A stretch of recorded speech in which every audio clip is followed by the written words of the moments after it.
Hey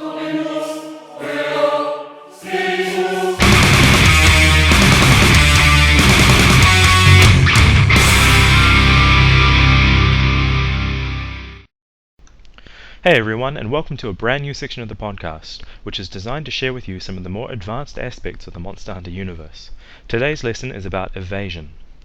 One of the best things about Monster Hunter is that it rewards skill, and evasion is a skill that will massively enhance your playing if you learn to use it. Whenever you roll or hop, there is a brief period of about 2/30ths of a second long just after the start of your roll in which you are completely invincible. This is also called the moment of invulnerability. Since many monster attacks last only this long, it's actually possible to time roll so that by the time those 2 frames have finished, the monster's attack is actually past you. The skills Evade +1 and +2 extend this period to roughly 9/30ths and 12/30ths of a second respectively. Evade Inc. doesn't change the frames, but it does extend the distance that those frames last for, which makes it easier to evade some attacks. Note that all of the evasions you see in these clips are done without Evade Plus. Since it has such precise hitboxes, Naruga is a great example to practice this on. You can see when I'm doing these rolls in slow motion that my character actually starts the roll animation just before the Naruga would normally hit me, and I'm rolling into the attack, not away from it.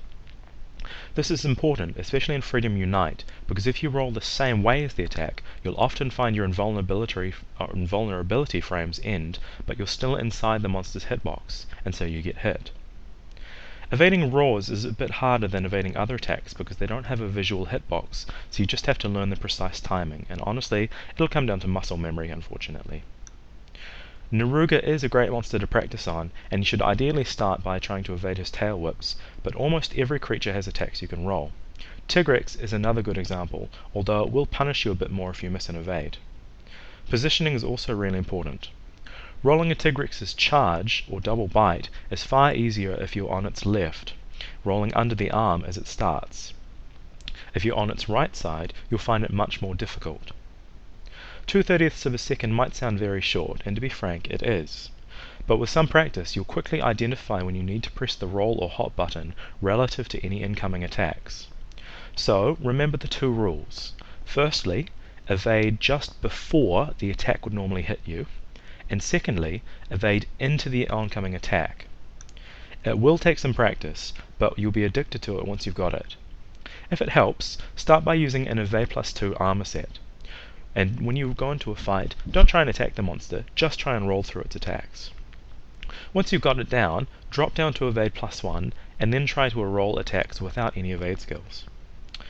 Although many of these attacks that you see me rolling can actually be avoided through good positioning, which means that you don't need to evade them with rolling, it's still a good idea to learn how to roll through them and in what time, in case you're faced with a situation in which you don't have time to position yourself properly.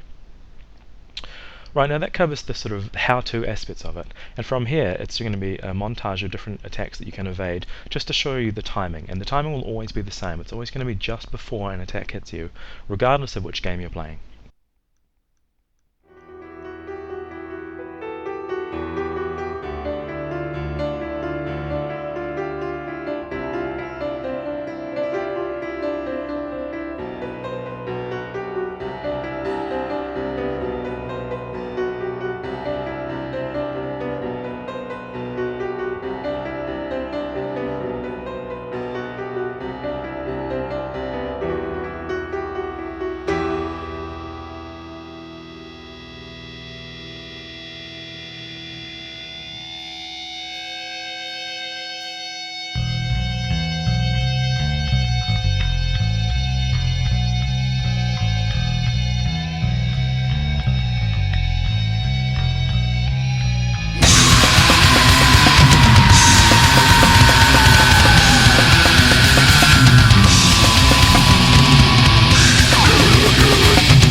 Well, I hope this was informative for you guys and helped demystify some of these aspects of evasion. And in the words of the late 20th century lyricist Frederick Durst, keep rollin', rollin', rollin', rollin'. Watch.